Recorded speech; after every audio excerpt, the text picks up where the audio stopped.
Comment ils vont? La Formule 1 est sur le point de changer à tout jamais. Messieurs, dames, à partir de maintenant, notre sport ne sera plus jamais le même.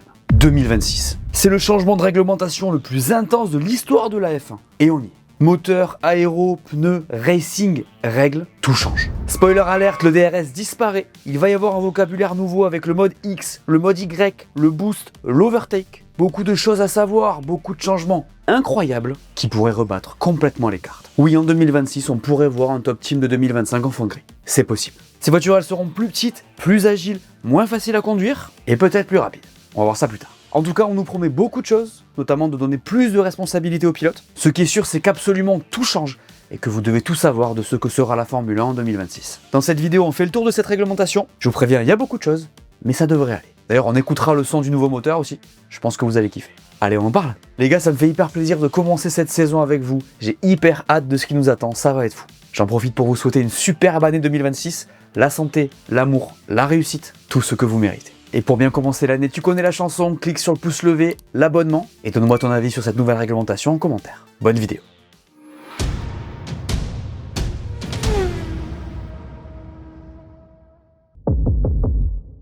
Si la Formule 1 en arrive là aujourd'hui, c'est tout sauf un hasard. Et c'est surtout pas juste une envie de tout chambouler pour faire joli. Vous avez capté, on part quand même sur une reprise totale de l'aspect technique de ces voitures. Ce changement de réglementation, il part d'un constat très simple. La F1 s'est un peu enfermée toute seule. Depuis des années, les voitures sont devenues extrêmement rapides, extrêmement stables, extrêmement dépendantes de l'aérodynamisme. Résultat, elles étaient impressionnantes, mais aussi très rigides, très sur des rails. Les pilotes s'en plaignaient beaucoup, ça ne vous aura pas échappé, d'autant plus qu'en vrai, elles étaient beaucoup trop grandes. Avant 2026, une F1, c'est une voiture qui donne son maximum quand tout est parfait. L'air propre, les pneus dans la bonne fenêtre, la trajectoire idéale. Mais dès que tu sors un peu de ce cadre-là, dès que tu suis une autre voiture, dès que l'air est perturbé, tout devient beaucoup plus compliqué. En gros, la F1 était devenue beaucoup trop prévisible, et c'est là qu'on touche au vrai problème. Le dirty air, c'est le mal chronique de la Formule 1 moderne. Pour ceux qui l'ont pas en tête, le dirty air, c'est l'air sale, donc les turbulences que les F1 génèrent en roulant, et qui est exacerbée par l'aéro dont elles sont dotées. Il dégrade les performances des voitures qui suivent, et déclenche des courses moins spectaculaires. La FIA a essayé de régler le problème du dirty air en 2022 avec le retour de l'effet de sol. Sur le papier, c'était une super idée, et au début, ça a plutôt bien marché. Mais très vite, les équipes ont fait ce qu'elles font toujours.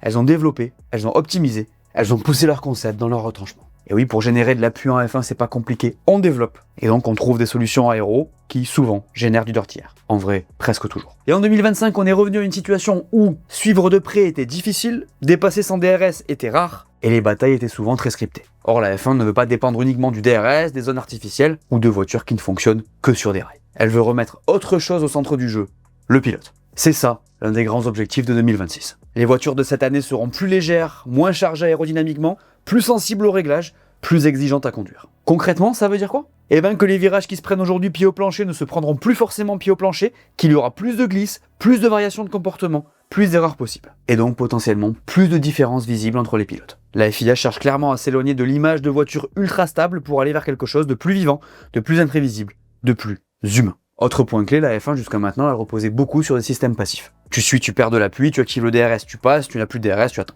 C'était simple, parfois trop simple, et surtout trop prévisible. Vous l'avez compris, avec 2026, la FIA tente une chose, donner plus de levier aux pilotes, et surtout avoir des grands prix moins scriptés. Pas forcément avec moins de technologie, mais avec une technologie plus active, plus stratégique, plus dépendante des décisions en piste. Et ça, c'est une vraie rupture philosophique. Il ne faut pas l'oublier non plus, ce changement arrive dans un contexte très particulier. La F1 veut attirer de nouveaux constructeurs, rester pertinente pour l'industrie automobile et afficher une trajectoire environnementale claire. C'est aussi pour ça qu'on parle de nouveaux moteurs, de carburant durable, de réduction des coûts et de standardisation de certaines pièces. Ce règlement 2026, c'est à la fois un projet sportif et un projet politique. Et comme souvent en Formule 1, quand on mélange les deux, ça donne des choses très ambitieuses mais aussi très risquées. Et sur le papier, tout ce que promet la FIA fait envie en vrai. Mais attention, on connaît la Formule 1. On sait que les équipes vont chercher les zones grises, les ingénieurs vont pousser les concepts au maximum, et que ce qui est pensé pour améliorer le spectacle peut parfois produire l'effet inverse. C'est exactement pour ça que cette réglementation est si fascinante. Parce que ce règlement, il peut à la fois relancer complètement le jeu, créer de nouveaux écarts, faire émerger des équipes inattendues, et même dans le pire des cas, figer une hiérarchie pour des années. Et pour comprendre comment tout ça va se passer, si ça peut marcher, il faut rentrer dans le concret. Alors techniquement, ça va ressembler à quoi la Formule 1 cette saison ?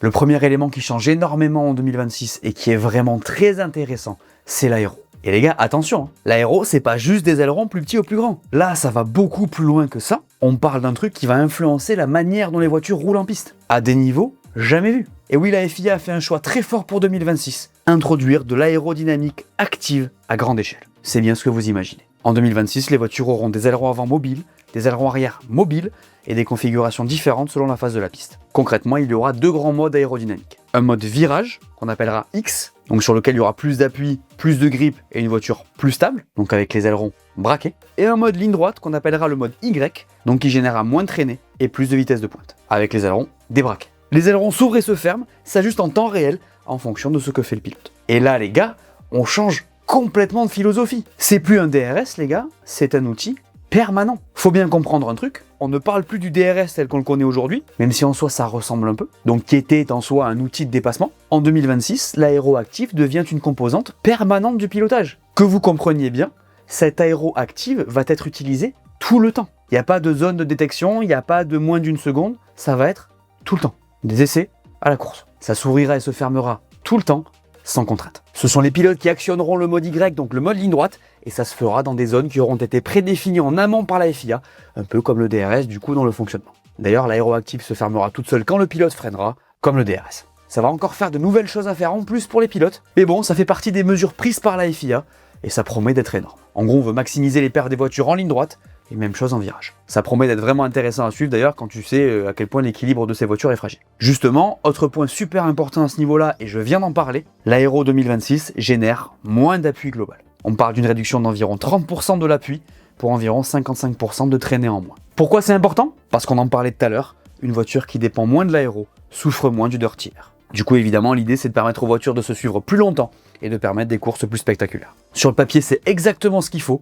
Et pour arriver à ça, la FIA impose des changements drastiques. Parce qu'au-delà de l'aéroactive, les voitures, elles vont complètement changer. La plupart des éléments clés de l'aéro de CF1 ont été redessinés, à commencer par l'aileron avant. Et oui, en 2026, l'aileron avant sera plus étroit, plus simple, donc il y aura moins d'éléments globalement, avec toujours un objectif très clair, réduire la quantité de turbulence générée par la voiture qui précède. En 2025, l'aileron avant était un outil extrêmement complexe qui créait beaucoup de vortex et qui perturbait énormément l'air pour la voiture de derrière. Même si en soi on l'avait déjà simplifié entre 2021 et 2022. Vous avez capté à quel point c'est compliqué. Du coup en 2026, la FIA veut que l'aileron avant serve surtout à guider proprement le flux d'air vers l'arrière, protéger le diffuseur et limiter les effets négatifs du dirty air. Je pense que maintenant vous avez capté, on le rabâche depuis un moment, le dirty air c'est pas bien. Il y a aussi plus de liberté sur les parties extérieures de l'aileron, ce qui laisse de la marge aux équipes pour développer, dans un cadre beaucoup plus contrôlé qu'en 2025. Au-dessus des pneus, les petites arches que vous connaissez là disparaissent. Elles étaient responsables de diriger le flux d'air et d'éviter l'outwashing, donc ces vortex venant des pneus qui vont autour de la voiture et perturbent les adversaires, en créant donc encore une fois du dirty air. Et donc elles seront compensées par des bargeboards que vous voyez ici, ainsi qu'un plancher différent qui comportera de nouveaux éléments aéro. À l'arrière, on simplifie aussi. Disparition du beam wing tel qu'on le connaît, aileron arrière plus simple, et bien sûr entièrement mobile selon les phases de la piste. Le fond plat change aussi puisque les tunnels Venturi qui généraient l'effet de sol disparaissent, le diffuseur est agrandi, la hauteur de caisse est relevée, comme je vous l'ai dit on réduit la charge aéro. Tout est pensé pour réduire la traînée en ligne droite, limiter les turbulences et rendre l'air plus propre pour la voiture qui suit. En plus évidemment d'agrandir les plages de réglage. Alors sur le papier tout ça paraît très bien, mais il y a un gros point d'interrogation. Et oui, ce genre de système est complexe, dépend énormément du software et laisse pas mal de marge à l'interprétation. Et en Formule 1, on l'a dit, plus tu donnes de liberté, plus les ingénieurs cherchent à exploiter le système. La question c'est donc pas est-ce que cette nouvelle aéro est une bonne idée, c'est plutôt est-ce que la FIA sera capable de la contrôler sur la durée. Parce qu'on l'a déjà vu, ce qui peut marcher sur la première année peut complètement être détourné sur la deuxième. On se rappelle de 2022 et de sa réglementation qui devait être révolutionnaire et permettre un racing incroyable. On a vu ce que ça a donné à partir de la deuxième saison de la réglementation. Dernier point très important, vous avez capté, il y aura moins de grip, donc tout ça va faire évoluer les styles de pilotage. Certains pilotes vont adorer, donc ceux qui aiment gérer, anticiper, jouer avec les outils à leur disposition, d'autres risquent d'avoir plus de mal. Ceux qui préfèrent des voitures très stables, très prévisibles, très verrouillées. En gros, ceux qui ont besoin de beaucoup d'appui pour performer, ça pourrait les handicaper. En 2026, le pilote devra penser plus, sentir plus, décider plus. Et ça, c'est un vrai changement dans la F1 moderne. Il y a aussi un aspect qui évolue, les gars, c'est la sécurité, puisqu'on cherche toujours à améliorer cet aspect-là, vous le savez. Donc on va renforcer la cellule de survie et l'arceau de sécurité. La crashbox évolue aussi pour mieux absorber le second impact. Et les voitures auront des dispositifs lumineux sur les rétros. On passe aux pneus, les gars, vous êtes pas prêts. En F1, on peut changer les moteurs, changer l'aéro, changer les règles, mais s'il y a bien un élément qui peut ruiner toutes les bonnes intentions, c'est les pneus. Et ces dernières années, ils ont été au cœur de pas mal de frustrations. En fait, le souci des pneus récemment, c'est qu'ils étaient devenus trop imprévisibles. On l'a vu, il y avait des fenêtres de fonctionnement ultra étroites, des écarts énormes entre les composés, des courses parfois réduites à de la gestion pure, et bien sûr très peu de diversité stratégique. On a même vu des situations assez absurdes. Par exemple, le C6 introduit à Imola en 2025, donc le composé le plus tendre, sur le papier il devait apporter plus de variété, dans les faits il n'a jamais vraiment fonctionné. Trop fragile, trop compliqué à exploiter, inutilisable en course, ça n'a pas marché et c'est un exemple parmi d'autres. Et bien en 2026, Pirelli repart quasiment de zéro. Les pneus de cette année seront plus étroits, donc moins 25 mm à l'avant et moins 30 mm à l'arrière, avec une structure entièrement nouvelle, conçue pour des voitures plus légères, moins chargées aérodynamiquement. Moins de largeur, ça veut dire moins de grip mécanique, plus de mouvement de caisse, plus de travail pour le pilote. Plus de glisse donc pour notre plus grand plaisir. Et ça va dans le sens de ce que cherche la FIA, des voitures plus vivantes, moins figées par l'aéro. La promesse, c'est plus de logique, plus de stratégie. Sur le papier, Pirelli promet des pneus plus cohérents entre les gammes, une dégradation plus progressive et donc plus de choix stratégiques. L'objectif, c'est d'éviter les courses toutes calquées sur le même schéma, du one-stop obligatoire et des stratégies mortes dès le départ. Là, si ça marche, les gars, ça peut vraiment améliorer le spectacle. Mais encore une fois, il y a un énorme point d'interrogation. Et là, on touche quelque chose de très sérieux. Pirelli l'a reconnu, il existe aujourd'hui un écart important entre les charges aérodynamiques prévues par la FIA et celles que les équipes annoncent déjà pouvoir atteindre. On parle d'un écart pouvant aller jusqu'à 30%. C'est énorme, mais ça veut dire quoi concrètement? Eh bien que les pneus ont été conçus sur des hypothèses qui ne sont peut-être pas complètement réalistes. Du coup, Pirelli a pris une décision logique, se baser sur les scénarios les plus contraignants et ajuster au fur et à mesure. Mais ça reste un pari, les gars. Parce que là, je vous l'ai dit et redit, tout change en même temps. La voiture, l'aéro, le poids, le moteur, le comportement en virage. Et les pneus doivent absorber tout ça. Et historiquement, c'est vrai, quand trop de paramètres changent en même temps, il se peut que ce soit les pneus qui soient le maillon faible. C'est arrivé. Et en vrai, si c'est le cas, peu importe à quel point le reste est bien pensé, ça peut tout foutre en l'air. Les gars, les pneus, c'est la variable qui fait tout basculer en Formule 1. S'ils sont trop fragiles, on va partir sur de la gestion extrême, il y aura peu d'attaques. S'ils sont trop résistants, il y aura peu de stratégie et les courses seront figées. Et s'ils sont trop sensibles, ce sera dangereux, il y aura des erreurs, des drapeaux, ce sera le chaos. Ils vont influencer les styles de pilotage, la manière d'attaquer, la fréquence des arrêts, et obligatoirement en fonction de comment ils se comportent avec les voitures, la hiérarchie des équipes. Et oui, en 2026, comme toujours en fait, les pneus pourraient être le vrai juge de paix. On a tendance à l'oublier vu l'ampleur de ce qui change pour les équipes, on va pas se mentir et on va le voir, le moteur c'est aussi quelque chose de très chaud, c'est le cas de le dire. Mais encore une fois, si ce changement pneumatique n'est pas parfait, ça pourrait avoir un impact énorme sur la saison qui arrive. Tout ce qu'on vient de voir là, donc l'aéro active, les pneus, le comportement des voitures, et en réalité en 2026, vous aurez beau avoir réussi tout ça, s'il y a un truc que vous avez raté, vous serez dedans. Ce truc c'est le moteur. Et oui, parce qu'en 2026, le moteur de F1, il change plus que jamais. Alors sur le papier, on garde la même architecture, donc un V6 1,6 litre turbo hybride, mais en pratique, ce moteur n'aura presque plus rien à voir avec celui de 2025. Le changement le plus important, c'est l'équilibre de la puissance. En 2026, la partie thermique est réduite à environ 400 kW, alors que la partie électrique est massivement augmentée, environ à 350 kW.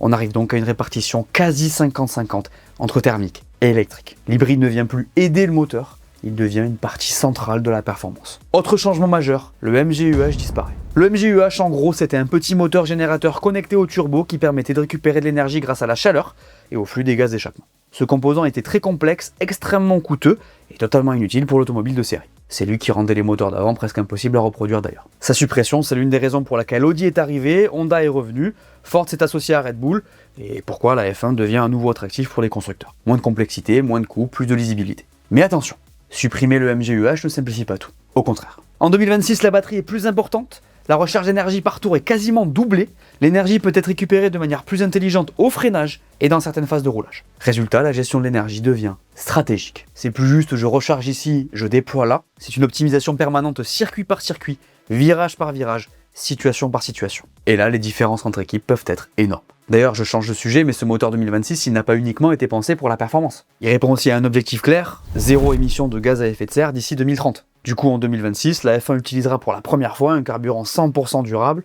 certifié FIA. Il est issu de capture de carbone, déchets municipaux et de biomasse non alimentaire. C'est pas un biocarburant classique, c'est une vraie rupture technologique. Et ça aussi, ça explique pourquoi la F1 a fait ses choix. D'ailleurs, on reparlera du carburant dans une prochaine vidéo parce que ça pourrait avoir un impact significatif sur la performance cette année. On arrive à la partie plus inquiétante en ce qui concerne le moteur. Contrairement à la période 2022-2025, il n'y aura pas de gel des moteurs. Les équipes vont devoir comprendre ce moteur, le développer, l'optimiser, tout en respectant le budget de cap. Et là, le risque est évident. Parce que si une équipe comprend mieux la gestion de l'énergie, le software, l'intégration moteur-châssis, elle peut prendre une avance énorme. Et oui, on pourrait très bien se retrouver en 2026 avec un moteur largement au-dessus des autres et des écarts difficiles à rattraper pendant plusieurs saisons. C'est exactement ce qu'on a connu en 2014, vous vous souvenez peut-être de la danse que Mercedes a mis à tout le monde. D'ailleurs, en vrai, il est possible qu'on se retrouve dans une situation de ce type, puisqu'il se dit que Mercedes et Red Bull auraient trouvé un truc pour contourner le règlement. On s'en parle aussi dans une prochaine vidéo. Dernier point plus symbolique mais très attendu, le bruit. Et oui, puisqu'avec plus d'électrique, moins de thermique et une gestion différente du turbo, eh ben le son de ces F1 sera différent. Pas forcément moins impressionnant, mais clairement différent. Et c'est pour ça qu'on va l'écouter en fin de vidéo. Parce que le son, on l'a vu avec tout ce qui s'est dit en 2014 quand on est passé au V6, c'est important en Formule 1. Donc, ça sera notre récompense. Quoi qu'il en soit, ce moteur, c'est à la fois une opportunité énorme et un danger colossal. Mais surtout, il ne fonctionne pas seul. Ce qui va faire la différence en course n'est pas seulement la puissance brute, c'est comment les pilotes vont pouvoir l'utiliser. Avec ce nouveau moteur, les gars, la vraie révolution, elle ne se voit pas seulement sur la fiche technique. Elle se verra en course dans la manière dont les pilotes vont pouvoir utiliser l'énergie. Et c'est là qu'entrent en jeu les deux nouveautés majeures de ce règlement 2026. Le boost et l'overtake. Notez bien ces deux mots parce que vous allez les entendre, je vous aurais prévenu. Et d'abord, une chose très importante à clarifier, il n'y a pas de DRS déguisé. Là, il n'y a plus de système bête et mécanique. Ces modes sont directement liés à la nouvelle répartition 50-50, donc thermique et électrique, à la taille de la batterie et à la gestion de l'énergie sur un tour complet. Donc d'abord, le boost, la pleine puissance quand tu le décides. Le boost, c'est la possibilité pour le pilote de disposer de toute la puissance électrique, combinée à la puissance thermique, n'importe où sur le circuit. Donc ça n'est pas limité à une zone précise. C'est un choix du pilote, il peut l'utiliser pour attaquer, pour défendre, pour se dégager d'une situation compliquée, ou même pour tenter un coup stratégique. Mais évidemment, le boost, il n'est pas infini. Si tu l'utilises trop tôt ou trop longtemps, tu peux te retrouver sans énergie au mauvais moment. Donc il y a une vraie gestion de l'énergie. Et là, je vous connais, vous allez me dire, mais ça va, on a déjà vu. Il y a eu le KERS, le RS, ça va. Dans un sens, vous avez raison, ça pourrait être comparable au KERS. Mais il y a une différence notable. La puissance du boost est beaucoup plus élevée que tout ce qu'on a pu voir jusqu'à aujourd'hui. Et le plus important, encore une fois, c'est que c'est le pilote qui va décider quand il l'utilise. A priori, je dis bien a priori, ça sera beaucoup moins cadré que ce qu'a été le RS jusqu'à aujourd'hui. Cet outil-là, il était très planifié en amont, très mappé. En vrai, c'était beaucoup les ingénieurs et moins le pilote. Là, c'est censé changer.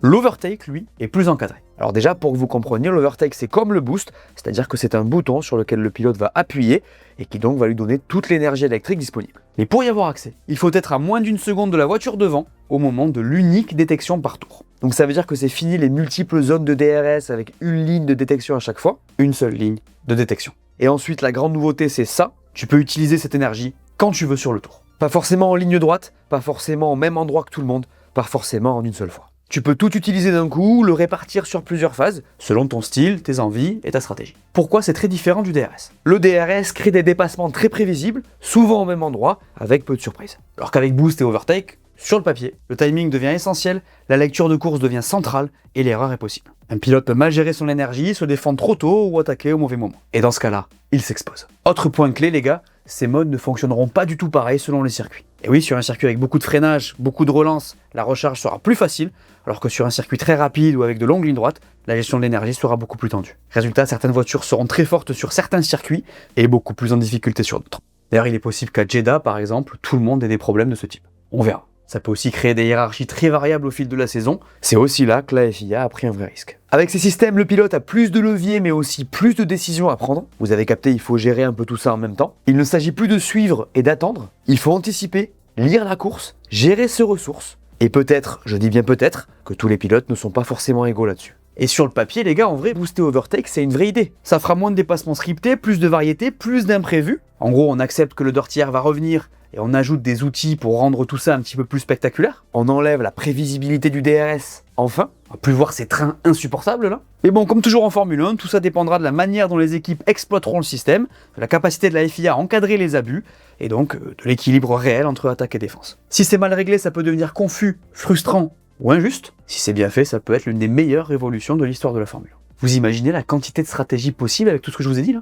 Ça peut être fou en fait. Avec l'aéroactive, les nouveaux pneus, le moteur 2026 et ses nouveaux modes, la F1 entre clairement dans une ère complètement nouvelle. Mais maintenant que tout est sur la table, il reste une question essentielle. Est-ce que cette révolution va vraiment marcher? Et surtout, est-ce que la F1 est vraiment capable de gérer un changement aussi radical sans se planter? C'est un peu tôt, mais je vais quand même vous donner mon ressenti.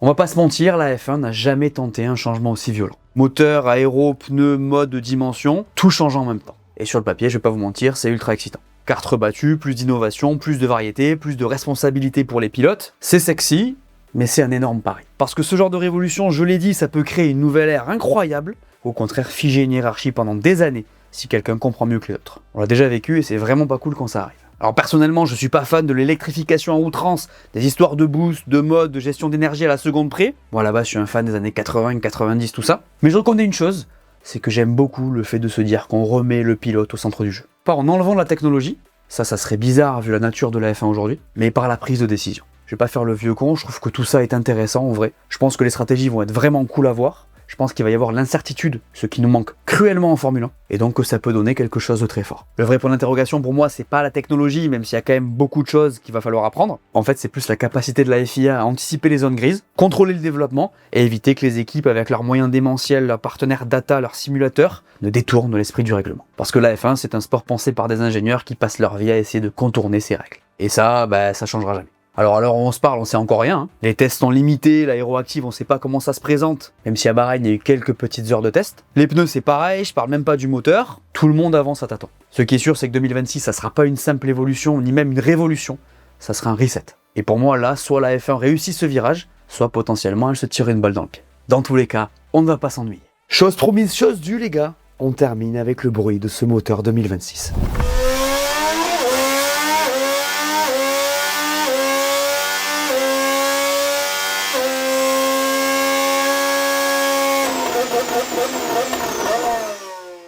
Dites-moi ce que vous pensez de tout ça en commentaire. Voilà, merci à tous de m'avoir écouté, j'espère que cette vidéo vous a plu, laissez-moi un pouce bleu et dites-moi en commentaire ce que vous pensez de tout ça. N'oubliez pas d'aller voir mes dernières vidéos que vous n'auriez pas vues, dites-moi tout, et on s'abonne. Allez, ciao!